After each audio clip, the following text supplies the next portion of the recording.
ओम सहनावतु सहनौ भुनक्तु सह वीर्यं करवावहै तेजस्विनावधीतमस्तु मा विद्विषावहै। ओम शान्ति शान्ति शान्तिः। हरिः ओम श्री गुरुभ्यो नमः। हरिः ओम। सदाशिवसमारम्भां शङ्कराचार्यमध्यमाम् अस्मदाचार्यपर्यन्तां वन्दे गुरुपरम्परां। वन्दे गुरुपरम्पराम्। प्रपन्नपारिजाताय तोत्रवेत्रैकपाणये ज्ञानमुद्राय कृष्णाय गीतामृतदुहे नमः। सर्वोपनिषदो गावः दोग्धा गोपालनन्दनः पार्थो वत्सः सुधीर्भोक्ता दुग्धं गीतामृतं महत्। वसुदेवसुतं देवं तं सचाणूरमर्दनं देवकी परमानन्दं कृष्णं वन्दे जगद्गुरुं। श्रीकृष्णं वन्दे जगद्गुरुम्।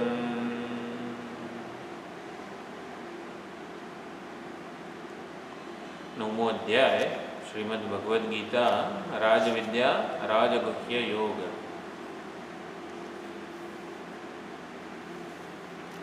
પરમાત્માના સ્વરૂપનું એવું જ્ઞાન પ્રદાન કરે છે આ અધ્યાય, જેના લીધે એને રાજવિદ્યા કહેવામાં આવે છે. સંપૂર્ણ જ્ઞાન સગુણ સ્વરૂપનું નિર્ગુણ સ્વરૂપનું બંને રીતે પરમાત્માનું સ્વરૂપનું પ્રતિપાદન કરે છે. સમગ્ર વેદાંત શાસ્ત્રનું રહસ્ય કે આ જગત શું છે, જીવ શું છે, ઈશ્વર શું છે, એ આ બધા શ્લોકોમાં પ્રગટ થાય છે. તો 3 થી 10 શ્લોકો સુધીનો વિષય હતો ઈશ્વરના સ્વરૂપનું પ્રતિપાદન. એ સુંદર રીતે પરમાત્માની અધ્યક્ષતામાં પ્રકૃતિ જે છે એ સચરાચર જગત રૂપે સૂયતે જન્માવે છે, કલ્પાય છે. પરમાત્માની સન્નિધિમાં જ આ પ્રકૃતિ સચરાચર જગત રૂપે પ્રસવ પામે છે. હેતુના અનેન કૌંતેય જગત વિપરિવર્તતે. 10મા શ્લોકમાં કીધું હેતુના અનેન હેતુના. કારણ કે એવું હોય કે પરમાત્મા તો શેષ સૈયા ઉપર નારાયણ ભગવાન સૂતા હોય અને એમને ખબર જ ના હોય અને પ્રકૃતિ જગતનું સર્જન કરી દે, કે ના એવું નથી. અનેન હેતુના, પરમાત્માની જાણ બહાર પ્રકૃતિ પોતાની ફાવે એમ, મન ફાવે એમ જગતનું સંચાલન કરી નાખે છે, એવું નથી. અનેન હેતુના એટલે પરમાત્માની અધ્યક્ષતા રૂપી હેતુ વડે જ જગત વિપરિવર્તતે. વિપરિવર્તતેનો સુંદર અર્થ વેદાંતનો એક જે પારિભાષિક શબ્દ છે વિવર્ત ઉપાદાન, કે દોરી જ પોતાનામાં જરા સરખો પણ ફેરફાર વિકાર પરિણામ લાવ્યા વગર જ અનેક બધા વિકલ્પો રૂપે જણાય, પ્રતીત થાય, અનુભવાય. તો જગત એ અજ્ઞાનીની અજ્ઞ દ્રષ્ટિથી જ પરમાત્મા જ જગત રૂપે વિવર્તિત થાય છે, વિપરિણામ પામે છે, એટલે કે વિવર્તિત થાય છે. અહીંયા આપણે વિચાર કર્યો વિપરિવર્તતે. વિપરિવર્તતે ખાલી એક વી ઉપસર્ગ ના હોત તો પરિવર્તતે થાત. પરિવર્તતે એટલે પરિણમતે, એટલે કે પરમાત્મા પોતે જગત બની જાય, જગત રૂપે પરિણામ પામે, એવો અર્થ થાત, જે સર્વસંમત નથી. એટલે વિપરિવર્તતે એટલે કે વિવર્તતે. ચૈતન્યના સંકલ્પપૂર્વકની સૃષ્ટિ છે. ચૈતન્ય જેવો સંકલ્પ કરે એ પ્રમાણે જગત કલ્પાતું હોય છે પોતાનામાં જ. એટલે સ્વરૂપે અકબંધ રહીને પરમાત્મા સમગ્ર પ્રકૃતિ વડે આ સમગ્ર જગતનું આવી રીતે સંકલ્પપૂર્વક સર્જન કરે છે. બહુ સુંદર ભાષ્યકારે પણ લગભગ એક પાના ઉપર આના ઉપર ભાષ્ય લખ્યું છે, આપણે જોવાનો પ્રયત્ન કર્યો હતો. તો હવે વિષયાંતર થાય છે. જે પરમાત્માના આ સ્વરૂપનું, પરમ ભાવનું એટલે કે સાચા સ્વરૂપનું નો અનાદર કરે છે, એને જાણવાનો સમજવાનો પ્રયત્ન કરતા નથી, એના વિશે ભગવાન થોડોક બળાપો જાણે કે કાઢે છે. ખબર નથી પડતી. આમ ઘણીવાર બાળકને કહીએ આપણે ખાડો છે જરા જોવાનું, જોઈને ચાલવાનું, ખબર નથી પડતી. એમ જરા શ્રી કૃષ્ણ પરમાત્મા પણ પરમાત્માના સ્વરૂપને ન જાણવાને કારણે જ આ બધી સમસ્યા, સંસાર, અનર્થ છે વગેરે સમજાવે છે. તો 11મા શ્લોકમાં આપણે વિચાર કરીએ. શ્રી ભગવાન ઉવાચ અવજાનન્તિ માં મૂઢાઃ માનુષીં તનુમાશ્રિતં પરમ ભાવમજાનन्तઃ મમ ભૂતમહેશ્વરમ. અવજાનંતી મામ મૂઢાઃ. મૂઢાઃ મનુષ્ય વગેરે જેમને આ વિવેક જ્ઞાન વગેરે પ્રાપ્ત નથી એ બધા મૂઢ મનુષ્યો મામ અવજાનંતી, મારી અવજ્ઞા કરે છે, અનાદર કરે છે, તિરસ્કાર કરે છે મારો. પરમાત્માનો તિરસ્કાર કરે છે એટલે શું? માનુષીમ તનુમાશ્રિતમ. તનુમ એટલે શરીર, તનુ શબ્દ સ્ત્રીલિંગ છે. તો મનુષ્ય દેહધારી, મને એક મનુષ્ય દેહધારી માની બેસે છે.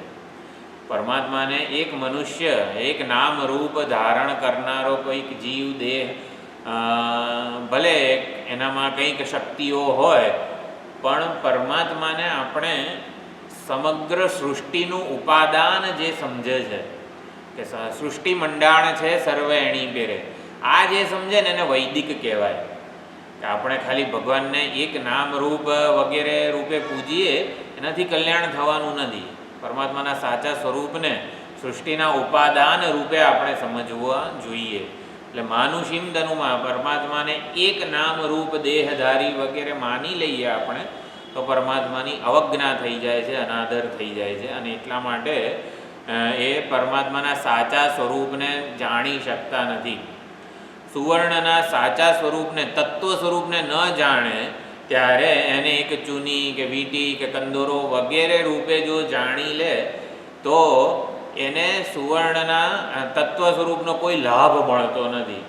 એક નામ રૂપમાં જાણી લે પછી એટલો જ લાભ મળે કે જે પૂર્ણ છે એને ના જાણીએ ને તો પૂર્ણના એક અંશને, અલ્પને આપણે સાચો માની બેસીએ અને એનાથી આપણી બધી લાગણીઓ પણ સંતોષાય નહીં અને બધા જ પ્રકારના સંસાર, અનર્થ વગેરે ભેદભાવ જન્મે. ભેદભાવને લીધે પછી બધી જ વસ્તુઓ, જે લાગણી, કામ, ક્રોધ, રાગ, દ્વેષ, ઈર્ષા વગેરે છે એ જન્મતું હોય છે. એટલે સાચા સ્વરૂપને ન જાણવાને લીધે ભેદભાવ, જુદાઈ વગેરે જન્મે, એની કલ્પના થાય. એટલે માનુષીમ તનુમાશ્રિતમ, મારા પરમ ભાવને જાણતા નથી. ભૂત મહેશ્વર, સમગ્ર ભૂતોનો મહેશ્વર છું, શાસક છું, એવા મને જાણતા નથી. તો પરમાત્મા કેવા શાસક છે? ભૂત મહેશ્વરમ, સમગ્ર ભૂતોના મહેશ્વર છે, મહાનતમ ઈશ્વરમ સ્વમાત્માનમ, એવું ભાષ્યકારે લખેલું છે. તો પરમાત્મા કેવા શાસક છે? આમ તો શાસક જે છે એ પોતાના વડે જે શાસિત હોય એના ઉપર આમ ધાક ધમકી ભર્યું વર્તન કરે. જેમ માલિક કે ઓલો બોસ હોય આપણો, તો નોકરિયાત હોય તો એના ઉપર પ્રિન્સિપાલ, શિક્ષકોનું શાસન કરે, એવી રીતે કરે છે. તો કે પરમાત્મા કેવો શાસક છે? તો અંદર રહીને શાસન કરે છે. એટલે જેમ પ્રિન્સિપાલનું ઉદાહરણ લીધું, શિક્ષકો કરતાં તો જુદો રહ્યો ને, રાજા એની પ્રજા કરતાં તો જુદો રહ્યો ને. એટલે જુદો રહીને શાસન કરે ને એવો શાસક નથી. તો અંદર રહીને શાસન કરે છે એટલે શું? અંદર બેઠો બેઠો આપણને ઘોંચપરોણા કર્યા કરે, આમ મચેડ્યા કરે, અને બહાર રહે નહીં તો અંદર રહીને આવું બધું કરે. પરમાત્માનું શાસકપણું કેવું છે? કેવું છે શાસકપણું? મારે, હું બાલવાટિકામાં જઉં અને મારે આગળ 100 અરીસા હોય અને હું જમણો હાથ ઊંચો કરું તો મારા બધા પ્રતિબિંબોએ જમણો હાથ ઊંચો કરવો પડે. આવો શાસક છે પરમાત્મા.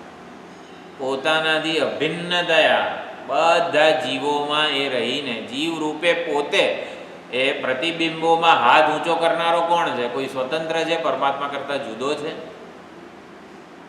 હા, જીવ રૂપે પ્રવેશીને શાસન કરે છે. સમગ્ર બધી સુંદર રહસ્ય 9મા અધ્યાયમાં પ્રગટ થવાના છે. એટલે મોહ, મૂઢ એટલે મોહગ્રસ્ત, જે ભ્રમિત થયેલો છે, મોહગ્રસ્ત થયેલો છે, એ પરમાત્માના મનુષ્ય સંબંધી દેહમાં અવતરિત માની લે છે. એક રામ એક કૃષ્ણ. દુર્યોધનની જેવી ભૂલ થઈ કે આ વળી તો કૃષ્ણ હવે ગાયો ચરાવનારો બહુ વાળ્યો છે, એને વળી બાંધી દેવાની ચેષ્ટા કરી, વિશ્વરૂપ દર્શન વગેરે બતાવ્યું તો પણ એને ખબર પડી નહીં. બ્રહ્માજીને પણ મોહ થઈ ગયો કે આ એઠું જૂઠું ખાનારા વળી પરમાત્મા ક્યાંથી હોય. બીજાને પેલું દહીં ને ભાત ને બધું, ચટણી ને શાક ને બધું આંગળીઓ ઉપર છે, દહીં ભાત વચ્ચે હથેળી ઉપર છે, એકબીજાનું ખાઈને આમ બધું એઠું જૂઠું ખાનારા ભગવાન ક્યાંથી હોય. બ્રહ્માજીને મોહ થયો. શિવજી એક કૈલાસવાસી દેહધારી છે એવી ભૂલ થઈ ગઈ. કોનાથી થઈ? શિવજીને પણ કામદેવથી થઈ. બહુ પ્રસિદ્ધ ઉદાહરણ રાવણથી થઈ. એ તો ભક્ત હતા બધા. દક્ષ પ્રજાપતિ. એટલે વસ્તુ કેવી છે કે એક નામ દેહધારી માની લઈએ પછી ઈશ્વરની અવજ્ઞા થઈ જાય. હવે રુદ્ર ભાગ વિનાનો જે વૈદિક યજ્ઞ હશે વગેરે, રુદ્રના ભાગ વિનાનો કોઈ પણ યજ્ઞ સફળ થાય જ નહીં.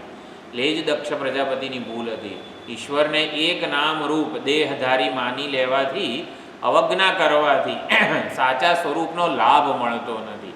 શિવ સ્વરૂપનો, પરમાત્માના પૂર્ણ સ્વરૂપનો લાભ મળતો નથી. તો પૂર્ણમાંથી પૂર્ણનું આવાહન કરીએ ને તો જ પૂર્ણતા પ્રાપ્ત થાય. પૂર્ણમાંથી એક અંશનું આવાહન કરીએ ને તો પછી અંશ રૂપે જ કૃપા પ્રાપ્ત થાય. પૂર્ણમાંથી પૂર્ણનું આવાહન કરવું, પૂર્ણની ભક્તિ કરવી, એટલે જ પરમાત્માની ભક્તિ, એટલે જ જ્ઞાનની ભક્તિ. એટલે એને જે અંશનું આહ્વાન કરે છે ને એને અન્ય દેવતા ભક્તિ કીધેલું છે. 7મા અધ્યાયમાં બહુ સુંદર રીતે સમજવાનો પ્રયત્ન કર્યો. અન્ય દેવતા ભક્તિ એટલે કૃષ્ણને છોડીને શિવજીની કરે એને અન્ય દેવતા ભક્તિ નથી કીધી. પૂર્ણમાંથી પૂર્ણનું આવાહન, પૂર્ણનું જ્ઞાન આપણે સમજીએ, પ્રાપ્ત કરીએ, એ મુખ્ય પરમાત્માની ભક્તિ કહેવાય. તો પરમાત્માની ભક્તિથી પૂર્ણતા પ્રાપ્ત થાય. અન્ય દેવતા ભક્તિથી એટલે કે પરમાત્માને એક નામ રૂપ દેહધારી સમજીએ, પરમાત્મા જે પૂર્ણ છે એને એક અંશ રૂપ દેહ રૂપે સમજી લઈએ, એ જ અન્ય દેવતા ભક્તિ છે. એટલે શ્રી કૃષ્ણ પરમાત્માને પણ એક શ્રી કૃષ્ણ એવું જે વૃંદાવનમાં જન્મેલું શરીર માનીએ, ગોકુળમાં જન્મેલું, તો એ અન્ય દેવતા ભક્તિ જ થઈ જાય. એટલે પૂર્ણને અંશ રૂપે માનીને ભજીએ અન્ય દેવતા ભક્તિ છે. ઘણી વિચારણા આપણે અન્ય દેવતા ભક્તિ વિશે કરી છે. એટલે અવજાનંદી મામ મૂઢાહ, અવજ્ઞા નિરાદર કરી લે છે. કે મનુષ્ય દેહમાં આવી રીતે પ્રગટ થયેલો હું, અવતરિત થયેલો હું, એ મનુષ્ય દેહની મર્યાદાવાળો છું એવું માની લે છે. મારામાં પણ રાગ દ્વેષ વગેરે હોય એવું માની લે છે. એટલે સૂર્ય જે ડોલમાં કે કાચમાં અત્યંત નાનો, ચંચળ, વિકારી, ડોળો વગેરે દેખાય, એટલે સૂર્યનું વિકારી વગેરે પણ તો માધ્યમને લીધે છે, પરંતુ સૂર્યની અવજ્ઞા કરી નાખે છે. એટલે સૂર્યના સ્વરૂપની અવજ્ઞા કરી નાખે મૂઢ લોકો, જે જાણતા નથી. એ રીતે આપણાથી પણ ભૂલ થઈ જાય છે. આપણું મુખ આપણા દર્પણમાં જોઈએ, બહેનોએ દક્ષિણી સાડી પહેરી હોય તો દર્પણમાં ગુજરાતી સાડી જે છે એવી રીતે થઈ જાય. છતાં પણ ડાબું જમણું ચેન્જ થઈ જાય. આપણે મિરર ઇમેજ એને કહેતા હોઈએ છીએ. આમ જમણો હાથ હું ઊંચો કરું ને તો કેમેરામાં ડાબો ઊંચો થાય એવી રીતે દેખાતું હોય. એટલે સામાન્ય રીતે આપણે છતાં પણ ભલે ત્યાં ઊંધો હાથ ઊંચો થતો દેખાય છે, છતાં પણ મારું જ પ્રતિબિંબ છે દર્પણમાં. ભલે આડું અવળું થઈ જતું હોય છતાં પણ એવી સમજ છે ખરી કે સામે જે દેખાય છે ને એ તો હું જ છું. અને એ જ રીતે આપણે વ્યવહાર કરીએ છીએ. બસ આ રીતે આપણે અવજ્ઞા થતી અટકાવવાની છે. કે માધ્યમમાં જે ગુણધર્મો વગેરે જે છે એ બિંબને લાગુ પડતા નથી. એ શરીરમાં, શ્રી કૃષ્ણના શરીરમાં કે આપણા શરીરમાં રહેલું જે ચૈતન્ય છે, એ ચૈતન્ય શરીરની મર્યાદાઓથી, ગુણધર્મોથી, અવસ્થાઓથી, કર્મોથી લેપાયમાન થતું નથી. એટલે આ પ્રમાણે જો લેપાયમાન થઈ ગયું માનીએ તો અવજ્ઞા થઈ ગઈ કહેવાય, ચૈતન્ય સ્વરૂપની અવજ્ઞા થઈ ગઈ કહેવાય, નિરાદર થયો કહેવાય. એટલે માનુષીમ તનુમ આશ્રિતમ, આશ્રિતમ એટલે કે એને જ સાચું માની લે છે કે મનુષ્ય દેહ રૂપે જે જન્મેલા છે એ જ શ્રી કૃષ્ણ છે વગેરે. એટલે એ રીતે પરમાત્માની અવજ્ઞા થઈ જાય છે. તો અને એને લીધે ભ્રમિત થઈ જાય છે એ લોકો. એટલે પરમાત્માનો પરમ ભાવ એટલે ઉત્કૃષ્ટ સ્વભાવ, એ ચૈતન્ય સ્વરૂપ સર્વવ્યાપક છે, સમગ્ર જગતનું અધિષ્ઠાન છે, સર્વાત્મા છે, એ આવી રીતે એની અવજ્ઞા થઈ જાય છે, એને જાણી શકતા નથી. સુવર્ણના એક નામરૂપને આપણે અંતિમ સત્ય માની લઈએ, પછી સુવર્ણનું તત્વ સ્વરૂપને અવજ્ઞા થઈ જાય અને એનો પરમ ભાવ જે છે એને જાણવાની કોઈ જ અવકાશ રહે નહીં. કે પરમાત્માનો અનાદર થાય તો પછી શાસ્ત્રથી પણ પરમાત્માને જાણી ના શકે, શાસ્ત્રોની મદદ લેવામાં આવે ને તો પણ એ જાણી શકતા નથી. એટલે આને માનુષી બધા કર્મો કરનારા માની લે છે. જરાસંઘને વગેરે બધા 17 વખત જરાસંઘને હરાવ્યો છતાં પણ એ સમજ્યો નહોતો. કાળ યવનને બધા ટૂંકમાં મનુષ્ય દેહધારી જ અને મનુષ્યોચિત વ્યવહાર કર્યો હતો એ બધાએ, દુર્યોધન વગેરે. એટલે એ પ્રમાણે અહીંયા ભગવાન સાચું કહે છે પરમ ભાવમ અજાનંત. એટલે જેનો આદર થવો જોઈએ એનો કરતા નથી અને જેનો આદર ન થવો જોઈએ એવી ઉપાધિ વગેરેનો આદર કર્યા કરે છે મૂઢ લોકો. ઉપાધિનો આદર કરે છે, ઉપાધિને સાચવવાનો વગેરે, ઉપાધિના સ્તરે અનુકૂળતા આગ્રહ વગેરે બધું સાચવવાનો પ્રયત્ન કરે છે. એટલા માટે મૂઢ વગેરે કીધા છે. એટલે સૂર્ય એવું કહે છે લોકોને કે મારા પરમ ભાવને તમે લોકો જાણતા નથી. સૂર્ય સમાન પરમાત્મા શ્રી કૃષ્ણ પરમાત્મા એવું કહે છે મારા પરમ ભાવને સમજવાનો પ્રયત્ન કરો. અજાનંત એટલે કે જાણતા નથી, એને લીધે જ આ બધી સમસ્યા છે. આકાશ એવું કે મારા મૂળ સ્વરૂપની અવજ્ઞા કરવાને લીધે જ મને બધા લોકો, મૂળ લોકો એકાદી ઘટરૂપી ઉપાધિમાં સીમિત માની લે છે. આકાશ એવું કહી રહ્યું છે મારા પરમ ભાવને ન જાણવાને લીધે મને એક ઘટરૂપી ઉપાધિમાં સીમિત લોકો માની લે છે. એટલે પરમ ભાવ અને ઈશ્વરના આપણા ઈષ્ટ દેવતા જે કોઈ પણ હોય એના સાચા સ્વરૂપને સમજવાનો આપણે પ્રયત્ન કરવો જોઈએ. દુઃખી થઈને પછી ભ્રમિત થઈ જાય વગેરે. માનુષીમ તનુમ આશ્રિતમ એનો અર્થ કર્યો ઘડાનો ઘડો થાય તો પછી આકાશ જ ઘટાકાશ રૂપે જણાય, છતાં પણ આકાશ કંઈ ઘડાની સીમાથી સીમિત થતું નથી, વિશિષ્ટ થતું નથી. એમ ચૈતન્ય પણ દેહમાં ઉપલબ્ધ થાય છે. સૂક્ષ્મ શરીર હોય એટલે સૂક્ષ્મ શરીરમાં પ્રતિબિંબિત થાય, ઉપલબ્ધ થાય. એટલે પરમાત્માની ઉપલબ્ધિને આપણે મર્યાદિત કે વિશિષ્ટ બનાવી ના જોઈએ. પરમાત્માની જે ઉપલબ્ધિ છે એ શુદ્ધ ચૈતન્ય માત્ર સ્વરૂપે જ છે અને એ જ ચૈતન્ય સ્વરૂપ સર્વમાં પણ ઉપલબ્ધ થઈ રહ્યું છે. એટલે બે વસ્તુ અહીંયા કીધી, અવજાનંતી અને મૂઢા. એટલે અવજ્ઞા કરે છે, અનાદર કરે છે, નોંધ લેતા નથી, એટલે એ અજ્ઞાનનું સૂચક છે. અને મૂઢ એટલે કે ભ્રમ કે વિપર્યય, આવરણ અને વિક્ષેપ એવું કહેવાય છે સમજવા પૂરતું. તો અવજાનંતીને અજ્ઞાન કીધું છે, મૂઢાથી વિક્ષેપ વિપર્યય વિરુદ્ધ. એટલે દોરીને ન જાણવી એને અવજ્ઞા કરી, દોરીને જ સર્પ રૂપે જાણવ્યું એને મૂઢાહા વગેરે કીધેલું છે, વિપર્યય કે વિક્ષેપ. તો મોહ કે ભ્રમનું સૂચક છે વગેરે. તો આ પ્રમાણે અવજ્ઞા થઈ જાય છે, આપણી ભૂલ છે. એટલે ભગવાન અહીંયા મૂઢ શબ્દથી એવું કહે છે કે સત્યથી જેનું ચિત્ત વિમુખ થયું છે, સત્યથી જે વિમુખ થઈ ગયા છે એને મૂઢ કીધેલા છે. એટલે ઉપર છલ્લો જે દેખાડો થાય એને જ સત્ય માની બેસે છે. વેશને સત્ય માને, નામરૂપને સત્ય માને. નામરૂપ ધારણ કરનાર કે નામરૂપે પ્રગટ જે થઈ રહ્યું છે એ તો અસ્થિભાતિ પ્રિય છે, ચૈતન્ય સ્વરૂપ પરમાત્મા જ છે. એ જાણી ના શકે, ઓળખી ના શકે એને મૂળ કીધેલા છે. સત્ય મૂળ અવજ્ઞા થવાનું કારણ શું છે? સત્ય કોઈ દિવસ સત્ય સ્વરૂપે આપણી સમક્ષ ઉપલબ્ધ થતું નથી. કારણ કે પ્રવેશ કર્યો છે જીવ રૂપે અંદર હૃદયમાં, એટલે આપણી સમક્ષ જે રૂપ લઈને પરમાત્મા પ્રગટ થાય છે એ કોઈક ને કોઈક નામ અને રૂપ સહિત પ્રગટ થાય છે, અને નામ રૂપ એ મિથ્યા વેશ કહેવામાં આવે છે. તો સત્ય હંમેશા મિથ્યા નામ રૂપનો વેશ લઈને આપણી સમક્ષ પ્રગટ થાય છે, અને નામ રૂપને આપણે સાચું માનેલું છે ને માટે આપણે ઓળખી શકતા નથી પરમાત્માને. એટલે અનુભવ તો સત્યનો જ થાય છે, વીંટી બંગડી વગેરે રૂપે અનુભવ સુવર્ણનો જ થાય છે, પરંતુ આપણે નામરૂપને સત્યતા આપવાને લીધે એ વસ્તુ જે છે નામરૂપ અને એનું કર્મ કેવું પ્રયોજન વગેરે સત્ય બની જતું હોય છે. એટલે અનુભવ તો સત્યનો જ થાય છે, મિથ્યા નામરૂપ જે છે એનાથી મોહિત થઈ જવાય છે.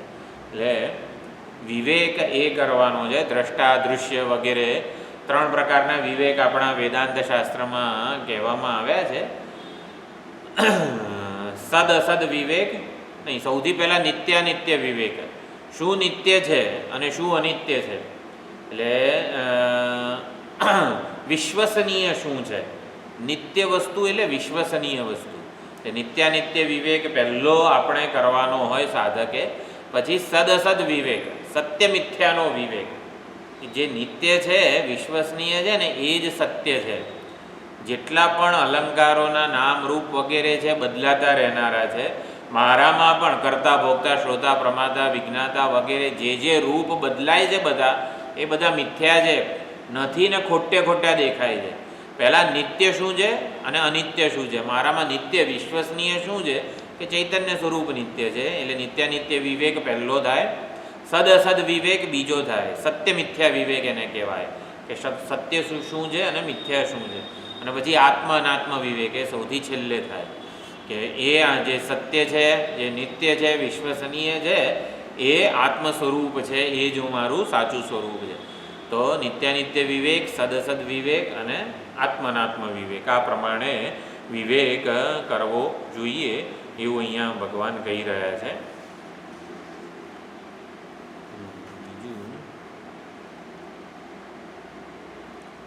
પરમ ભાવ એટલે પરા પ્રકૃતિ.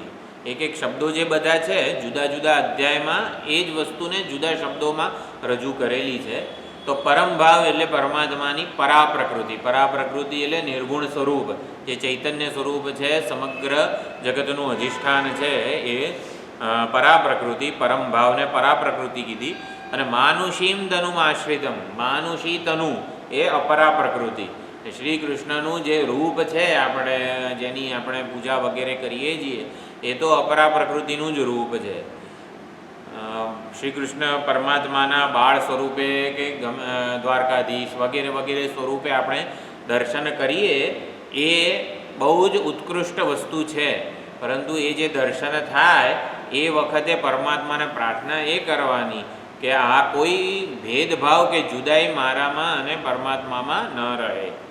એટલે પરમ ભાવ પરમાત્મા આ સ્વરૂપે તમે દર્શન આપ્યા છે, સાક્ષાત્કાર થયો છે, પણ પરમાત્મા આપના પરમ ભાવને હું જાણવા માગું છું. એટલે પરમ ભાવની જિજ્ઞાસા, એટલે શ્રી કૃષ્ણ પરમાત્મા દર્શન આપે તો એ પ્રસન્ન થાય. પ્રસન્ન થઈને પછી પરમ ભાવને ની ઓળખ માટેની અનુકૂળતા ઊભી કરી આપે. નામદેવ હતા તો નામદેવ સાક્ષાત શ્રી કૃષ્ણ પરમાત્મા સાથે આપણો એક સખાની જેમ વ્યવહાર કરતા હતા. એ જમાડે ને બધું જ શ્રી કૃષ્ણ પરમાત્મા જમે, એકબીજા સાથે વાતો કરે, બધું જ હતું. છતાં પણ એ પરમાત્માના શ્રી કૃષ્ણના સાચા સ્વરૂપને નામદેવ જાણતા નહોતા. એ બધું પરમાત્માએ રચ્યું. ઓલો ગોરા કુંભાર વગેરે જે બધું ઉદાહરણ છે, ઓલો ગોરા કુંભાર અને મુક્તાબાઈ ને બધા, એટલે બધા સંતો બધા ભેગા થતા હોય છે સભામાં. નામદેવને એટલે સંત સભા છે તો નામદેવે ભગવાનને પૂછ્યું કે હું જઉં ત્યાં? કે હા, આટલા બધા સંતો મહાન બધા આવ્યા છે, ભક્તો છે મહાન, જવું જોઈએ સભામાં. પછી મુક્તાબાઈ કહે છે ગોરા કુંભાર, તમને કાચા ઘડામાં અને પાકેલા ઘડામાં કંઈ ભેદ ખબર પડી જાય કે કયો ઘડો કાચો છે ખબર પડે? કે હા, આમ ટંગ મારીએ ને તો ખબર પડી જાય કયો ઘડો કાચો છે. એટલે કે અહીં ઘણા બધા કાચા ઘડાઓ ભેગા થઈ ગયા છે, આપણે જરા ચકાસવું પડશે કયો કાચો ઘડો છે. તો દરેકના માથા ઉપર ગોરા કુંભાર આમ માથા ઉપર ટંગ આમ અવાજ કરે. એટલે બધા ભક્તો હોય ને સંતો હોય તો કંઈ બોલે ને. નામદેવ ઉપર જ્યારે ગોરા કુંભારે આમ કર્યું ત્યારે આમ આવી રીતે જરાક અણગમું બતાવે કે આ તો કંઈ ભક્તિને આવી રીતે ચકાસવાની કંઈ આ પદ્ધતિ હોય. એટલે નામદેવે આમ અણગમો આમ બતાવ્યો એટલે ગોરા કુંભારે ભરી સભામાં આ કાચો ઘડો છે એવું ભરી સભામાં બોલ્યા. અને નામદેવને તો બહુ ખોટું લાગી ગયું. તો મુક્તાબાઈ બોલ્યા કે કાચો જ છે ને, હજી નગુરો છે, એના ગુરુ ક્યાં કર્યા છે હજી, એટલા માટે નગુરો છે એવું કીધું. અને પછી નામદેવ રડતા રડતા આવે છે પોતાના ભગવાન પાસે કે તમને ખબર જ હતી કે મારું અપમાન થવાનું છે, તોય તમે મને મોકલ્યા. કે હા મને ખબર હતી, તો કેમ મને અપમાનિત થવા માટે ભરી સભામાં મોકલ્યા હતા? તો પણ મુક્તાબાઈએ સાચું કીધું, તું મારી જોડે વ્યવહાર કરે છે, મને આટલો સુંદર મારા દર્શન કરે છે, તારું હૃદય એકદમ અત્યંત નિર્મળ છે, બધી વાત સાચી, પણ તું મારા પરમ ભાવને જાણતો નથી. તો ભગવાન તમે જ કહી દો ને તમારો પરમ ભાવ શું છે? તો કે એ નહીં, એ તો ગુરુ પાસે જઈને જાણવું પડે. તો કે ગુરુ પાસે જઈને કઈ રીતે જાણાય? તો કે જા આ ગામમાં વિસોબા ખેચર કરીને હશે શિવ મંદિરમાં, તો વિસોબા ખેચર પાસે જાય છે અને જઈને જુએ છે તો વિસોબા ખેચર તો શિવલિંગ ઉપર પોતાનો પગ મૂકીને બેઠા હોય છે. એટલે કે આ વળી ક્યાંથી મોટો ગુરુ ને મોટા મહાન ભક્ત હોય, શિવલિંગ ઉપર પગ રાખીને બેઠા છે, આને તો આની પાસેથી કંઈ મારે જ્ઞાન લેવાનું? એટલે પછી કહે છે કે મને આવી રીતે તમારી પાસેથી જ્ઞાન જોઈએ છે, તો પણ તમે ભગવાન આવી રીતે શિવલિંગ ઉપર પગ રાખીને કેમ બેઠા છો? કે બહુ ઘરડો થઈ ગયો છું, મારામાં કોઈ શક્તિ નથી, પગના આધાર રહે ને એટલા માટે મેં ભગવાનને વિનંતી કરીને મૂક્યા છે. કે ના ના એવું ના કરાય, તો કે તું જ આ પગ ઉઠાવીને બીજી જગ્યાએ મૂકી દે. તો નામદેવ વિસોબા ખેચરના જેટલા પગ જ્યાં જ્યાં ઉઠાવીને મૂકવા જાય ત્યાં ત્યાં શિવલિંગ પ્રગટ થઈ જાય છે. એટલે વિસોબા ખેચર સમજાવવા એ માગતા હતા કે જે એક નામ રૂપ દેહધારી છે એ જ સમગ્ર વિશ્વરૂપે વિલાસી રહ્યા છે, બિરાજી રહ્યા છે, અને એ જ હૃદયમાં આત્મ સ્વરૂપે પણ છે. એટલે આ સમજવાનું એ છે કે પરમાત્માના પરમ ભાવને આપણે ઓળખવો જોઈએ, એ બહુ જ જરૂરી છે. એટલે માનુષીન તનું આશ્રિતમ, એક દેહધારી માનવાની ભૂલ ન કરવી જોઈએ. હા, એટલે બહુ સુંદર એક શ્લોક છે, ધ્યાનેન, પરમાત્માનું ધ્યાન કર્યું મેં, શ્રી કૃષ્ણ શરણમમાં જપ કર્યા, ઓમ નમઃ શિવાય વગેરે કર્યું. પરમાત્માનું એક હવે ધ્યાન કરવા માટે તો આપણને કોઈક એક નામ રૂપ આલંબન વગેરે જોઈએ. કૈલાસવાસી શિવજી છે વગેરે, ગંગાધરના, એટલે બધું સુંદર નામ રૂપ વગેરે જોઈએ ધ્યાન કરવા. કે ધ્યાન કરીને મેં પરમાત્માની સર્વવ્યાપકતાને હણી નાખી.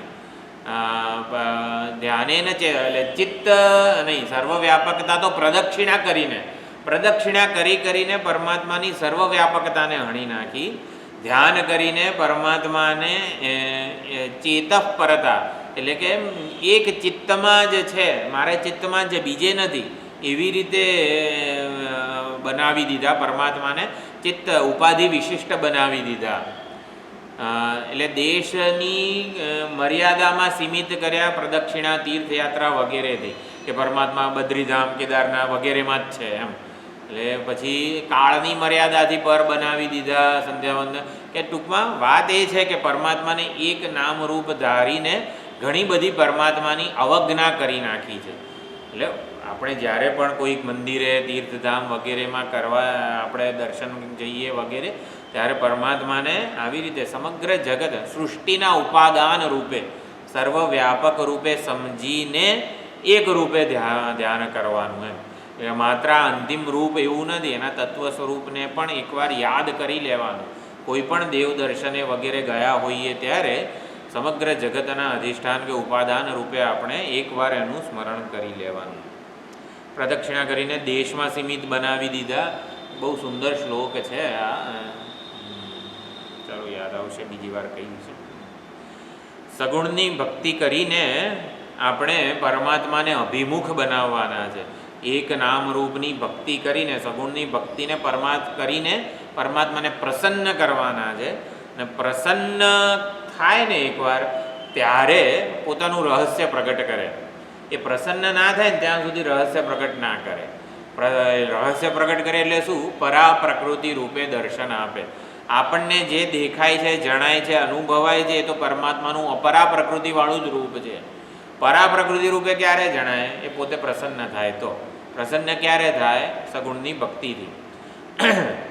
એટલે જ્યારે સગુણની ભક્તિ કરીને આપણે અંતર્મુખ વગેરે પરમાત્મા અભિમુખ બન્યા હોઈએ ત્યારે કહેવાનું, પરમાત્મા હવે તમારું પરાપ્રકૃતિનું રૂપ દેખાડ.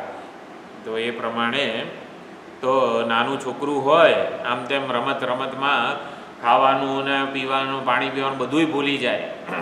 રમતગમતમાં મશગુલ હોય તો માં બોલાવે, યશોદામાં બોલાવે ને કનૈયા ચલો ભૂખ્યો થયો હોય આવી જા. આવે કનૈયો આવતો હશે બધી ધીંગા મસ્તીને બધુંય કરતા હોય તો, એટલે માં બોલાવે. પછી કનૈયો આવે નહીં, કોઈ નાનું બાળક જલ્દી આવે નહીં તો માં પછી એની પાછળ દોડે, દોડી યશોદા મને બહુ દોડાયા છે કૃષ્ણ પરમાત્માએ. બધી સિરિયલમાં બધી સુંદર રીતે એ બધી વસ્તુઓ પ્રગટ થઈ છે. પછી એકવાર હાથ પકડી લે ને કનૈયાનો, બાળકનો હાથ માં પકડી લે ને પછી એને હૃદય છાતી સરસો ચાંપી લે છે. એટલે કે પરા પ્રકૃતિનું હૃદયસ્થ જે છે ને પરમાત્મા છાતી સરસા ચાંપે આપણને, એટલે આપણા હૃદયમાં જે હૃદયસ્થ ચૈતન્ય હું સ્વરૂપે વિલસી રહ્યું છે ને એ રૂપે ઓળખ કરાવી દે છે. સગુણની ભક્તિથી પ્રસન્ન થયેલા પરમાત્મા પોતાના પરમ ભાવને પ્રગટ કરે છે, સમજાવે છે, ઓળખાવે છે. એટલે આ રીતે પછી છૂટો પડવા નથી દેતા. એકવાર ભેટી જાય માં દીકરાને, બાળકને, પછી કંઈ એને જવા દે પાછો રમવા માટે? પછી ના જવા દે એમ. એટલે કે પોતાનાથી અભિન્ન બનાવી દે, પછી એને જુદો રાખતા નથી પરમાત્મા. તો આવી રીતે અવજ્ઞા જે છે એ ન થઈ જાય અને પરમ ભાવની જિજ્ઞાસા વારંવાર આપણે એને સમૃદ્ધ બનાવવાની છે, પોષવાની છે વગેરે. એ પ્રમાણે મમ ભૂત મહેશ્વરમ, ભૂતોનો મહેશ્વર છું, મહેશ શાસક છું, એટલે અભિન્નતા જુદો રહીને શાસન કરનારો નથી. આપણે સમજવાનું મારા દ્વારા થતા દરેકે દરેક વિચારો, વૃત્તિઓ, કર્મો, કર્મફળનો ભોગ થતો હોય પ્રારબ્ધ પ્રમાણે, ત્યારે પણ પરમાત્મા અધ્યક્ષ છે, અધ્યક્ષતામાં સર્વ કાંઈ થઈ રહ્યું છે. એટલે એવું આપણે સમજીએ, સ્વીકારીએ તો પરમાત્મા ભૂત મહેશ્વર છે એવું આપણે સમજ્યા કહેવાઈએ. તો 12મા શ્લોકમાં એવું કહે છે, એટલે એમાં કીધું તસ્ય મમ અવજ્ઞાન ભાવનેન આહતાહ વરાકાહ તે. વરાકા એટલે પામર જીવો જે બધા છે એ અવજ્ઞા કરવાને લીધે મોહિત થઈ ગયા છે, ભ્રમિત થઈ ગયા છે. તો એનું કારણ શું છે? કથમ, કેવી રીતે એ લોકો પામર જીવો, અજ્ઞાની મનુષ્યો, મૂળ મનુષ્યો કેવી રીતે મોહિત થયા છે? અવજ્ઞા કરવાથી મોહિત કઈ રીતે થઈ ગયા? તમને બહુ તો ના જાણીએ તો શું થયું? એટલે એના કઈ રીતે મોહિત થઈ ગયા એ હવે અહીંયા 12મા શ્લોકમાં કહે છે. મોઘાશા મોઘ કર્માણઃ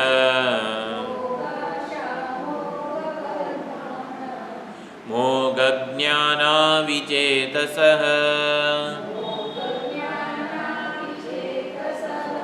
રાક્ષસીમાસુરીમ ચૈવ પ્રકૃતિમ મોહિનીમ શ્રિતાઃ.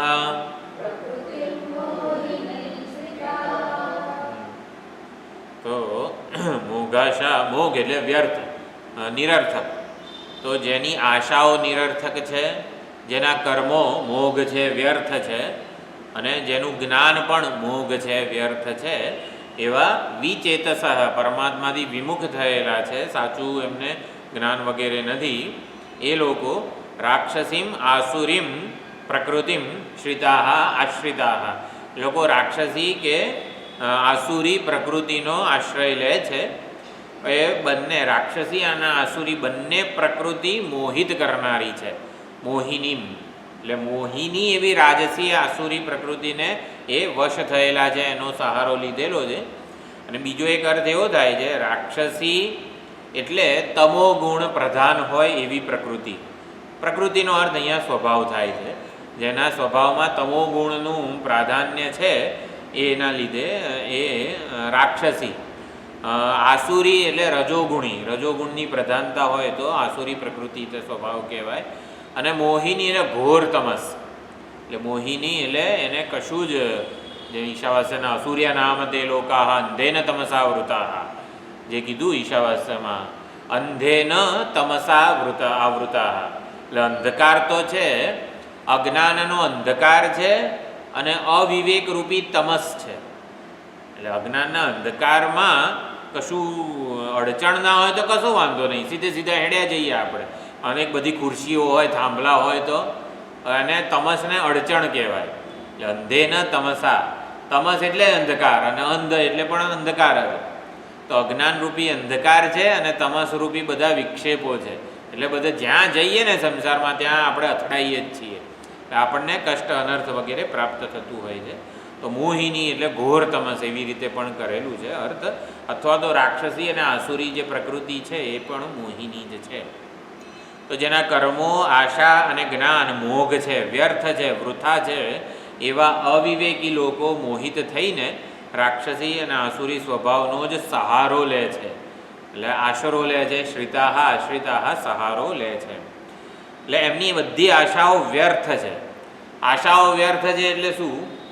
વ્યર્થ વસ્તુઓની આશા કરે છે, જેમાં સુખ નથી એવા વસ્તુઓની વિષયોની આશા કરે છે. આમ કરીશ ને પછી આમ થશે ને તેમ થશે વગેરે. જેમની આશાઓ વ્યર્થ છે એટલે વ્યર્થ વિષયોની વસ્તુઓની આશા કરે છે, જે વસ્તુ હકીકતમાં પ્રાપ્ત થવાની જ નથી. વ્યર્થ વસ્તુની આશા કરવી એટલે મૃગજળની આશા કરવી. એમ મૃગજળમાંથી તરસ છીપાય એવી આશા રાખતું હોય હરણ, તો એ એમની મોઘ આશા કહેવાય. તો જે વસ્તુ પ્રાપ્ત થવાની જ નથી, સુખ વગેરે અનાત્મામાંથી, પોતાનાથી જુદું નથી સુખ. એ સુખ અનાત્મામાંથી પ્રાપ્ત થશે, આ કર્મ કરીશ, આ ઉપાસના કરીશ, આ સાધના કરીશ અને સુખી થઈ જઈશ એવું જે માને, એ બધી આશાઓ એની વ્યર્થ છે, સ્વપ્નવત મિથ્યા જ છે, અવાસ્તવિક છે. એટલે આશા હિ પરમમ દુઃખમ નૈરાશ્યમ પરમમ સુખમ. મહાભારતનું વાક્ય છે. આશા જે છે એ જ પરમ દુઃખદાયી છે, નૈરાશ્ય છે, પરમ સુખ છે. એટલે યથાર્થ દર્શન જે છે, વાસ્તવિકતા જે છે એની, એટલે જે અવાસ્તવિક છે એને વાસ્તવિક માનવું અને પછી એની આશા કરવી એ વ્યર્થ છે. એટલે મોઘાશા મોઘ કર્માણા. આશા મોઘ હોય અને પછી એ વિષયની વસ્તુની પ્રાપ્તિ માટે આપણે કર્મો કરીએ તો એ બધા કર્મો પણ વ્યર્થ કહેવાય. સ્વપ્નમાં આપણને પુત્ર ના હોય અને સ્વપ્નમાં પુત્ર કામેષ્ટી યજ્ઞને બધું કરીએ તો એ મોઘ કર્મ કહેવાય, કે જે વસ્તુ સાચી નથી, મિથ્યા જ છે, એના માટે આપણે જેટલો પણ પ્રયત્ન કરીએ ને એને મોઘ કર્મ કહેવાય. તો પુત્રના એટલે પોતાના યાથાત્મને જાણ્યા વગર બધા કર્મો જે કંઈ પણ કરીએ છીએ, ટૂંકમાં સુખને અન્યત્રથી મેળવવાનો. 10મો છોકરો છે, 10માને મેળવવા માટે 10 છોકરાઓ ઝાડીમાં શોધે છે, સમુદ્રમાં શોધે છે, નદીમાં શોધે છે, આકાશમાં જાય છે, એરોપ્લેન ને રોકેટ ને બધે મંગળ પર જાય છે, ચંદ્ર પર જાય છે. શેના માટે? 10માને શોધવા માટે. 10માને શોધવા માટે જ શનિ ગ્રહ પર જાય ને બધી આખા બ્રહ્માંડમાં કે ક્યાંક મળી જશે. આ 10માની શોધ જ મોઘ કર્મ કહેવાય, કે જે કોઈ દિવસ સાચી ઠરવાની નથી. 10માની બધી શોધ મોઘ કર્મો કહેવાય છે. એટલે આવી રીતે સમજવાનું. અહીંયા વ્યર્થ કે મોઘ શબ્દ આ અર્થમાં છે કે મોઘ કર્મો કોને કહેવાય. જો આ ભક્તિ સંપ્રદાયના બધા આચાર્યો કેટલો સુંદર અર્થ કરે છે કે જે કર્મોથી હકીકતમાં પરમાત્માની આરાધના કરવાની હતી એને પોતાના સ્વાર્થ પૂર્તિ માટે, પોતાના સુખ માટે, પોતાના અનુકૂળતાઓ સાચવવા માટે કર્મો કરે છે, એ બધા મોઘ કર્મો છે. એટલે જે કર્મોથી ઈશ્વરની આરાધના ના થઈ ને એ બધા મોઘ કર્મો છે.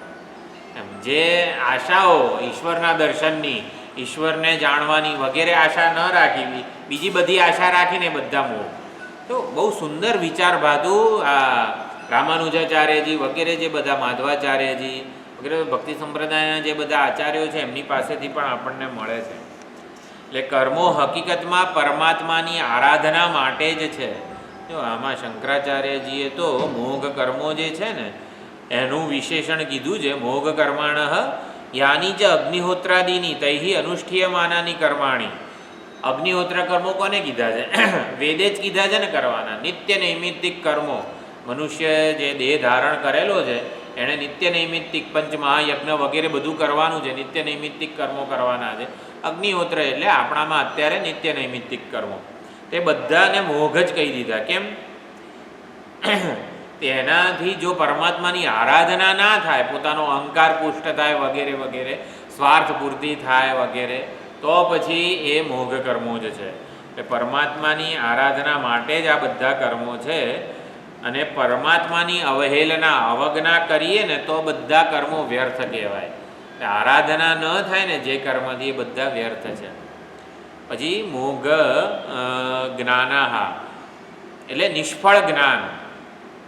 ડૉક્ટરો હોય તો સર્જનો જે બધા છે, આમ તો એમડી જે મેડિસિન કરેલું હોય એ લોકોને પણ હોય જ છે. આ શરીરની જે ક્ષુલ્લકતા વગેરે ડૉક્ટરોએ જે સર્જનો છે એ બધાએ તો શરીરની અંદર શું છે એ બધું જ ખબર છે, છતાં પણ શરીરમાં દ્વારા જ સુખી થવાનું. એટલે સૌથી સહેલો વૈરાગ્ય જન્મી જવો જોઈએ ડૉક્ટરોને. એટલે કારણ કે હકીકત ખબર છે બધી કે આ શરીરમાં શું છે.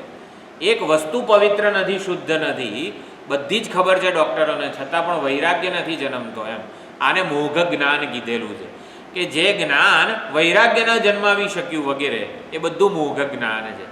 એટલે શાસ્ત્રોને પણ આપણે શેના માટે ભણવાના છે કે જેથી વૈરાગ્ય વગેરે સાધન ચતુષ્ટય આપણા દ્રઢ થાય, વિવેક વગેરે પ્રાપ્ત થાય, મોક્ષા વગેરે બધી જે છે એ વસ્તુઓ છે. એટલે આ બધું મોઘ કહેવાય. ઉપાસનાઓ આપણે ભક્તિ કરીએ ત્યારે પણ પરમાત્માની જો અન્ય દેવતા ભક્તિ થઈ જાય તો એ મોઘ ઉપાસના કહેવાય. અન્ય દેવતા ભક્તિનો પણ આપણે સુંદર અર્થ કર્યો. પૂર્ણના બદલે અલ્પ માની બેસવું, અને અલ્પ માનીએ ને ત્યારે જ કર્મો થાય. એટલે અન્ય દેવતા ભક્તિ એટલે સુખને કર્મો કે ઉપાસનાઓ કરીને પ્રાપ્ત કરવું, એને અન્ય દેવતા ભક્તિ કહેવાય. સુખને પ્રાપ્તવ્ય માનવું એ અન્ય દેવતા ભક્તિ છે. ઈશ્વરને પ્રાપ્ત, ઈશ્વરને સુખને દસમાને પ્રાપ્તવ્ય, કંઈક કરીશ અને પ્રાપ્ત થશે, કંઈક કરીને સુખી થઈ જઈશ, આને અન્ય દેવતા ભક્તિ કહેવાય. કંઈક જાણીને સુખી થઈ જઈશ એને પરમાત્માની ભક્તિ કહેવાય. સુખ જ્ઞાતવ્ય છે, જાણવાનું છે. ઈશ્વર ઇઝ ટુ બી અન્ડરસ્ટુડ, એટલે કે ઈશ્વરને મારે જાણવાનો છે, ઓળખવાનો છે, આને પરમાત્માની કે ઈશ્વરની ભક્તિ કહેવાય. તો મોઘ જ્ઞાન હા એટલે અન્ય દેવતા ભક્તિ કે જ્ઞાનનો અર્થ જો ઉપાસના કરીએ આપણે તો જેની ઉપાસના આવી અલ્પની છે, વ્યર્થ છે એવું કહેવામાં આવે છે. વાસ્તવિક ફળ આપતી નથી, પૂર્ણતા જે વાસ્તવિક જે ફળ છે એ ના આપે. અને વિચેતસઃ મોઘ જ્ઞાન વિચેતસઃ, વિવેકના અભાવે આ બધી આશાઓ, કર્મો અને જ્ઞાન વ્યર્થ થઈ જાય છે. આપણે સામાન્ય રીતે મહાભારતમાં ઓલો ક્રમ કીધેલો છે, જાનાતી ઈચ્છતી કરોતી. તો જ્ઞાન, ઈચ્છા અને કર્મ, ઈચ્છા શક્તિ, જ્ઞાન શક્તિ અને ક્રિયા શક્તિ બધી વ્યર્થ થઈ જાય છે આપણી આ વિચેતસઃ, વિવેક ન હોય તો. આપણે હંમેશા જે વિવેક જે છે જીવનમાં એને પ્રાધાન્ય આપવું જોઈએ. મૂઢ લોકોનું જ્ઞાન જો વિચેતસનો અર્થ કર્યો, જેટલી પણ શાસ્ત્રો પાસેથી જ્ઞાન વગેરે પ્રાપ્ત કરીએ એ વિવેક ન જન્માવે ને તો વિચેતસઃ કહેવાય. શાસ્ત્રો પાસેથી આપણે આ બધું ભણીએ છીએ તો આપણું જ્ઞાન આપણામાં આ વિવેક, વૈરાગ્ય, સાધન ચતુષ્ટય વગેરે જન્માવવા જોઈએ વગેરે તો છે. એટલે એ ન લાવી શકે કારણ કે મૂળ વિચેતસઃ છે. વિચેતસમાં વિમુખ થયેલા છે, એ વિવેક જ્ઞાન વિહીન છે જે, એમાં શાસ્ત્રોનું જ્ઞાન યથાર્થ ફળ જન્માવતું નથી. અને બીજો અર્થ જો ભક્તિ સંપ્રદાય પ્રમાણે કરીએ, મૂઢ મનુષ્ય, હા વિચેતસઃ મૂઢ કોને કીધા છે કે મૂળ મનુષ્યો આશા એવી રાખે છે કર્મો, આ જ્યોતિષ્ટોમ કર્મ કરીશ અને મને મર્યા પછી સ્વર્ગ મળશે. એટલે જે મર્યા પછી મળવાનું છે, જે પોતાના જીવનને સ્વર્ગ તુલ્ય બનાવી નથી શક્યા, એ મર્યા પછી મને સ્વર્ગ મળશે, આને આવી રીતે મૂઢ કીધેલા છે. એટલે મર્યા પછી સ્વર્ગની આશા રાખવી વ્યર્થ છે. કર્મણી અસ્મિન અનાશ્વાસે ધૂમ ધૂમ્રાત્મના ભવાન આપાદયતી. એટલા બધા ધુમાડા ખાધા, યજ્ઞ યાગ કર્યા, બધા કર્મઠોની વાત અહીંયા છે. એટલા બધા યજ્ઞો કર્યા, એટલા બધા ધુમાડા ખાધા ને કે બધા હૃદયમાં ભગવાન ધુમાડો જ થઈ ગયો છે. અમારું હૃદય ધુમાડાવાળું થઈ ગયું છે, એટલે પરમાત્મા તમને ઓળખી નથી શકાય. અંતઃકરણ જ એવું થઈ ગયું છે. એટલે ધુમાડાવાળું હૃદય લઈને આપણે આવી રીતે સ્વર્ગનું અમૃત મળશે એવોય હવે વિશ્વાસ રહ્યો નથી. એટલે કે કર્મો કરીએ ત્યારે પણ કઈ અભિગમ આપણે ઈશ્વરની આરાધના વગેરેને આપણે પ્રાધાન્ય આપ્યું હોય તો એ મોગ વગેરે ન થાય. જે સ્વર્ગાદી વાસ્તવમાં છે જ નહીં, સ્વપ્નવત છે, શ્રવણ પ્રિયમ, સાંભળવામાં સારું લાગે, એની આશા મનમાં રાખીને ભાઈ સ્વર્ગ મળશે, આપણે પરલોક સુધારવો પડશે, તો થોડા યજ્ઞ દાન તપ વગેરે કરવા પડે, હેડો એકાદશી કરીએ, થોડું દાન ધર્મ કરીએ, થોડું આ કરીએ, એટલે મર્યા પછી સ્વર્ગ મળે એના માટે આપણે જાણે કે આ બધું કરતા હોઈએ. એટલે આ તો કેવું છે, ઓલો વણિક વ્યાપાર જે છે ને, વ્યાપાર કેવું કે હેડો અહીંયા થોડા પૈસા રોકીએ ને તો વધારે આપણને મળશે વગેરે વગેરે, એ પ્રમાણેનું છે. આ બધું જ મોગ છે એમ. એટલે હૃદયસ્થ ભગવાનનો અનાદર કરીએ, એને પ્રેમ ના કરીએ, એનો સત્કાર ના કરીએ, અને મર્યા પછી મળનારા સ્વર્ગનો આદર અને શ્રદ્ધાપૂર્વક આપણે કે વગેરે કરીએ, એને અહીંયા નિંદા થઈ રહી છે. એટલે સકામ અને સ્વાર્થપરાયણ પ્રવૃત્તિ આપણી હોય, આપણી વૃત્તિ આપણી સકામ કે સ્વાર્થપરાયણ થાય, ભગવદ આકાર ના થઈ, તો એ બધું મોગ છે. એટલે મોઘ કર્મો કોને કહેવાય? જે કર્મોથી વિવિદિશા ન જન્મે ને, વિવિદિશા કે ભક્તિ, જે કર્મો કરવાથી પરમાત્માની જિજ્ઞાસા કે પરમાત્માની ભક્તિ પ્રેમ હૃદયમાં ન જન્મે ને, એ બધા મોઘ કર્મો છે. ચિત્ત શુદ્ધિ ના થાય, એ બધા મોઘ કર્મો છે. એટલે અહીંયા મોઘ કર્મો એટલે કર્મફળ દાતા તરીકે ઈશ્વરનો સ્વીકાર કર્યા વગર કે મારું આ કર્મ છે એ જ મને સ્વર્ગ ને સુખ ને બધું પ્રાપ્ત કરાવશે. એટલે હું એવી રીતે જે કર્મઠોનો જે વિશ્વાસ હોય છે કે હું આ કર્મ કરીશ અને પછી આમ સ્વર્ગ મળશે વગેરે વગેરે, એટલે પરમાત્માના આશ્રય વિનાનું જે કર્મ છે એ મોઘ કર્મ છે. કર્મફળ દાતા રૂપે જે સ્વીકાર કરેલો હોય તો એ મોઘ નથી. એટલે કર્મ કરીએ ત્યારે હૃદયમાં વૃત્તિ ભગવદ આકાર રહે, એ સાચું સુખ છે. એટલે કર્મો કરીને સુખી થવાનો પ્રયત્ન કરીએ એવું નથી. કર્મ કરતી વખતે જો વૃત્તિ ઈશ્વરની આરાધના રૂપી રહીને તો એ જ સાચું સુખ છે, એ જ સાચું ફળ છે. એટલે ભગવદાકાર વૃત્તિ વિનાનું કર્મ સુખ ના આપે, ફળ ના આપે, સુખરૂપી ફળ આપતું નથી. મોઘ જ્ઞાન, જેનું જ્ઞાન મોઘ છે. મોઘ અહીંયા જ્ઞાન કે જે પોતાને શરીર ઇન્દ્રિય મન બુદ્ધિ વગેરે એક ઉપાધિ, અનાત્મ ઉપાધિ માને છે, અને પછી પોતાને એક શરીર માને ને એટલે જગત એને સત્ય સુખી વગેરે લાગે, તો આ પ્રમાણે એને સત્ય માને, એનું જ્ઞાન મોઘ કહેવાય. તો એને શું થાય છે? રાક્ષસીમ આસુરીમ ચૈવ પ્રકૃતિમ મોહિનીમ શ્રિતાહ. રાક્ષસી અને આસુરી બધી 16મા 17મા અધ્યાયમાં બધા સુંદર બધા એનું આખું વિશ્લેષણ આવે છે. એટલે શરીરના સુખે હું સુખી થઈ જાઉં અને પછી શરીરની જરૂરિયાતો માગણીઓ ધીમે ધીમે વધતી જ જાય, એટલે એ પ્રમાણે જ પછી આપણું જીવન થઈ જતું હોય છે. રાક્ષસી આસુરી જે પ્રકૃતિ છે એને જ આપણે આશ્રિત થયેલા હોઈએ તો. એટલે મોહિની પ્રકૃતિ વગેરે જે છે એ આવી રીતે રાક્ષસી કે આસુરી હોય છે, આપણને સાચું દર્શન થવા દેતી નથી.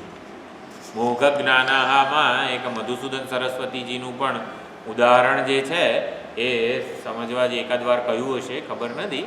મધુસૂદન સરસ્વતીજી અદ્વૈત સિદ્ધિ નામનો વેદાંતનો જે સર્વોત્કૃષ્ટ ગ્રંથ છે અદ્વૈત વેદાંતનો, એ લખી લીધો એમણે, બહુ સુંદર. અને અદ્વૈતમાં નિષ્ઠા હતી. પછી સિદ્ધાંત બિંદુ ઉપર આખી જે કલ્પલતિકા, વેદાંત કલ્પલતિકા વગેરે લખતા હતા. એ અદ્વૈતના જ આચાર્ય હતા, સંન્યાસી હતા પોતે. અને પછી આવી રીતે લખતા હોય છે. એમના પછી કુટિયામાં કોઈક આવી રીતે સાધુ, દિગંબર સાધુ આવીને એમના કરતાં ઊંચા આસન ઉપર બેસી જાય છે. એટલે સંન્યાસી કોને કહેવાય? જેના આચાર્ય, જેનો આચાર વિચાર વગેરે સંપ્રદાય કંઈક હોય. સાધુ કે સંત શબ્દનો અર્થ આવો કંઈ નહીં. સાધુ કે સંત એટલે જેને અભિમાન જ નથી પોતાના દેહનું. આવી બધા વ્યવહારથી અવધૂત જે હોય ને, અવધૂત એટલે કે જેને આવી રીતે દેહ વગેરેનું, શુકદેવજી જેને અવધૂત વગેરે કહેવાય, એને સાધુ કે સંત કહેવાય. સંન્યાસી તો જે આચાર્ય પરંપરા વગેરે જે પ્રમાણે એના આચાર વિચાર વગેરે હોય. એટલે સાધુની વેશભૂષા કોઈ ના હોય, એનું કોઈ આવી રીતે અનુયાયી કે આચાર્ય વગેરે ન હોય. આવું જે છે ધૂળથી ભરેલું શરીર છે એ દિગંબર સાધુનું ના આવીને બેસી જાય છે. પોતાની ઓળખ આપ્યા વગર જ મધુસૂદનજીને પૂછે છે કે ચર્ચા વિચારણા થાય, વાદ વિવાદ થાય, એમાં હારી જવાનો ભય લાગે છે, એનો ડર લાગે છે. હારી જઈએ તો થોડી તકલીફ થાય, હૃદયમાં પરસેવો છૂટે છે. આપણે જો દલીલો ના કરી શકીએ ને તો વકીલ પણ જ્યારે કોર્ટમાં દલીલો કરતો હોય અને પછી દલીલો બરોબર ન થઈ શકે, પરસેવો છૂટે. જો અર્જુનના કિસ્સામાં પણ ગાંડીવના આન તેને બધું છૂટી ગયું. એવી રીતે તો તર્ક વિતર્કમાં ધારો કે જીતી જાઓ તો ફૂલી જવાય છે, આનંદ આવે છે વગેરે. તો તમારું બ્રહ્મ જ્ઞાન ઉપાધિનું આભૂષણ જ બન્યું છે. હજી સુધી તમારું જ્ઞાન ઉપાધિનું આભૂષણ બન્યું છે, અહંકારનું એક અલંકાર બન્યું છે. ગધેડા ઉપર અંબાડી બનાવીએ ને એમાં નાખીએ ને એવું છે હજી જ્ઞાન તમારું એમ. એટલે એ મોઘ જ્ઞાન છે. આવું એ દિગંબર સાધુએ કીધું. તો પછી કે હવે તો સુધરવું કઈ રીતે? મધુસૂદન સરસ્વતી કે હા, इसका કોઈ ઉપાય બતાવીએ.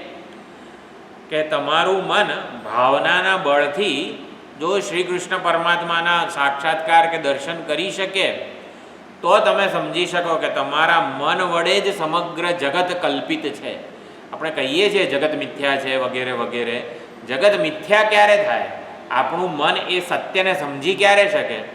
જો મનની ભાવના એટલી બધી હોય કે આપણે આપણા ઈષ્ટ દેવતાના સાક્ષાત દર્શન કરી શકીએ તો સમજાઈ જાય કે મન વડે જ આ જગત પણ કલ્પિત છે. આવું દિગંબર સાધુએ સમજાવ્યું એમને કે હજી જગત કે અહંકાર બાધિત થયો નથી, એટલે પરમાત્માના દર્શન વગેરે તમારા મન વડે કરવાનો પ્રયત્ન કરો. હા, એટલે મધુસૂદન સરસ્વતીજીએ ભાવનાનું બળ વધારવું પડે એટલા માટે આ ગોપાલ તાપીની ઉપનિષદનો અષ્ટાદશાક્ષર મંત્ર જે છે, ક્લીમ ઓમ ક્લીમ કૃષ્ણાય ગોવિંદાય ગોપીજન વલ્લભાય સ્વાહા, એનું એક અનુષ્ઠાન કર્યું, પુરસ્ચરણ વગેરે. બીજું એટલે અષ્ટાદશાક્ષર, આપણે 24 ગાયત્રીના અક્ષર હોય તો 24 લાખ એને એક પુરસ્ચરણ કહેવાય, તો 18 લાખ એને એક અનુષ્ઠાન કહેવાય. તો હવે એક અનુષ્ઠાન કર્યું, 2 અનુષ્ઠાન કર્યા, 3, 4 અનુષ્ઠાન કર્યા, છતાં પણ દર્શન થયા નહીં. કાશીમાં રહીને એ કરતા હતા અનુષ્ઠાન, દર્શન થયા નહીં. એટલે પછી કહે છે ચલો હવે જઈ લે વૈરાગ્ય. હવે કે આ મન વડે કે હું ક્યાં આ બધામાં આવી ગયો, અદ્વૈત જ્ઞાનના બધા આટલી સુંદર મારી નિષ્ઠા હતી અને ક્યાં આ બધામાં આવી ગયો, એમ કરીને પછી વૈરાગ્ય એટલે જંગલમાં જતા રહે છે કે હવે અહીંયા નથી મેં રહેવું. એટલે ત્યાં કાશીમાં પંચકોશી જે પરિક્રમા થતી હોય છે કાશીની, એનું ચતુર્થ વિશ્રામ જે છે કપિલધારા કહેવાય છે. ત્યાં બધા લોકો પિતૃઓ માટે તર્પણ પણ કરે છે અને એ ભૂતોનો વાસ કહેવાય છે. બધા ભૂતો ત્યાં રહે, એટલે છતાં પણ ત્યાં એ રોકાય છે અને એમને એકદમ આમ થોડુંક ઉદ્વેગ વગેરે કે હજી ભગવાનના દર્શન નથી થયા વગેરે.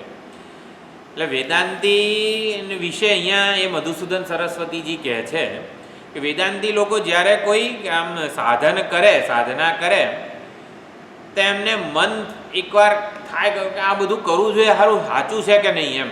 જે સાધન કરતા હોઈએ આપણે, સારું જગત તો મિથ્યા છે તો આ સાધન કરવાથી વગેરે વગેરે, એટલે આમ ડામાડોળ વગેરે થઈ જતા હોય છે.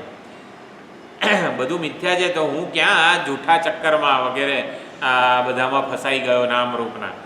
નામરૂપનું મિથ્યાત્વ તો બરોબર હતું, તો પછી હું ક્યાં નામરૂપના ઓલામાં ફસાઈ ગયો.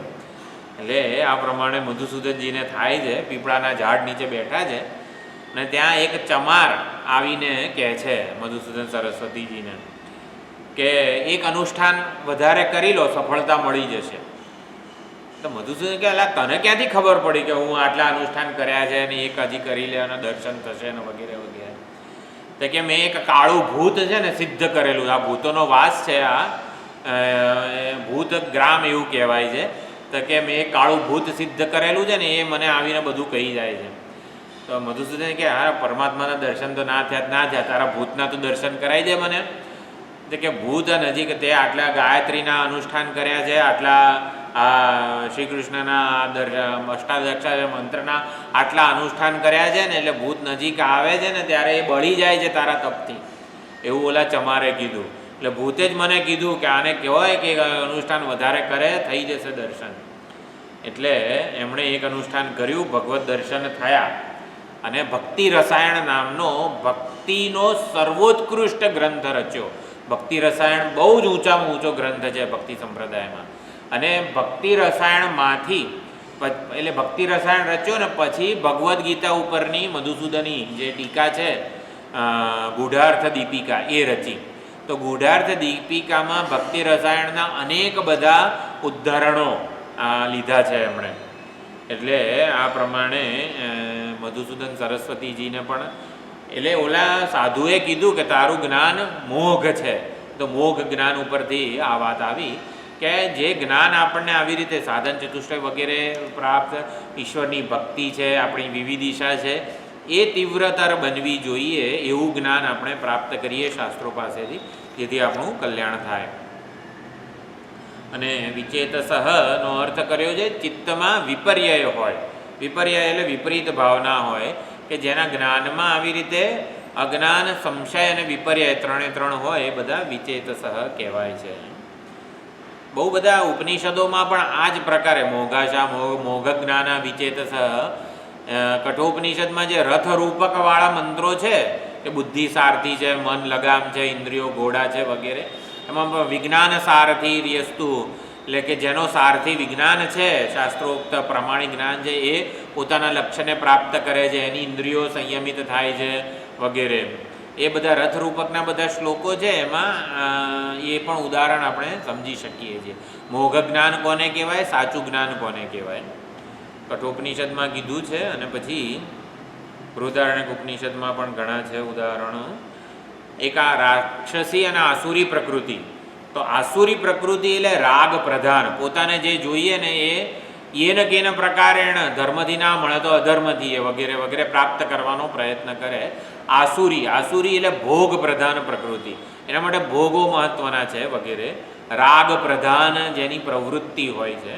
અને રાક્ષસી પ્રકૃતિ એટલે બીજાને તો દુઃખી કરવા જ છે. દ્વેષ પ્રધાન પ્રવૃત્તિ હોય, એમાં દ્વેષ પ્રધાન હોય એટલે મારી સફળતાના માર્ગે આડો આવે ને એને પતાવી દઉં વગેરે, એને દ્વેષ પ્રધાન પ્રવૃત્તિ બધી કહેવાય. એ રાક્ષસી વગેરે છે. આ બંનેમાં કામ્ય અને નિષિદ્ધ કર્મો છે વધતા જાય છે. અને જે છેવટે કામ એક જે બુદ્ધિનાશાત પ્રણશ્યતિ, જે સ્થિત પ્રજ્ઞાના લક્ષણોમાં જે પતનની જે આખી સીડી કીધેલી છે કે મનુષ્યત્વ પણ એનું ખરી પડે છે, બુદ્ધિનો નાશ થાય અને પછી છેલ્લે પ્રણાશ થઈ જાય છે. એટલે આ પ્રમાણે મોઘ જ્ઞાન, વિચેતસઃ વગેરે સમજી શકાય. ઘોર તમોમયી મોહિની પ્રકૃતિ છે. તો આ પ્રમાણે 2 શ્લોકમાં પરમાત્માએ સુંદર વિચારભાથું આપણને પ્રદાન કર્યું. અવજ્ઞા ન થાય, જ્યારે પણ એક રૂપ પ્રસન્ન થાય, પ્રગટ થાય ને ત્યારે કહી દેવાનું હવે તારો પરમ ભાવ જણાવો મને. એ એક સુંદર પ્રાર્થના આપણે ધ્યાનમાં રાખવાની છે. અને આપણું જ્ઞાન મોઘ ન થાય, આપણા કર્મો મોઘ ન થાય, એટલે કે કર્મો ઈશ્વરની આરાધના કે ભગવદાકાર વૃત્તિ જળવાય માટે કર્મો છે. માળા શેના માટે ફેરવવાની છે, એમાં મજા આવે એના માટે.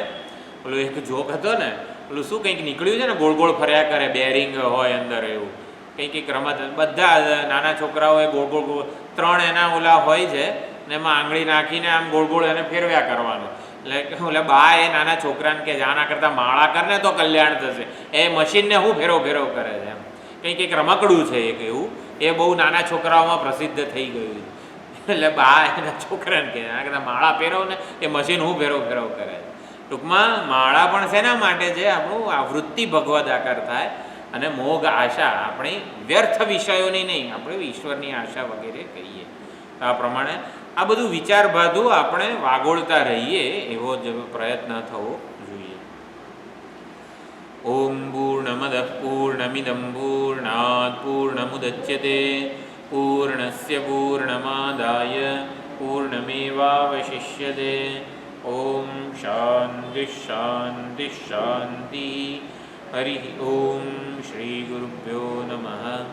હરિ ઓમ.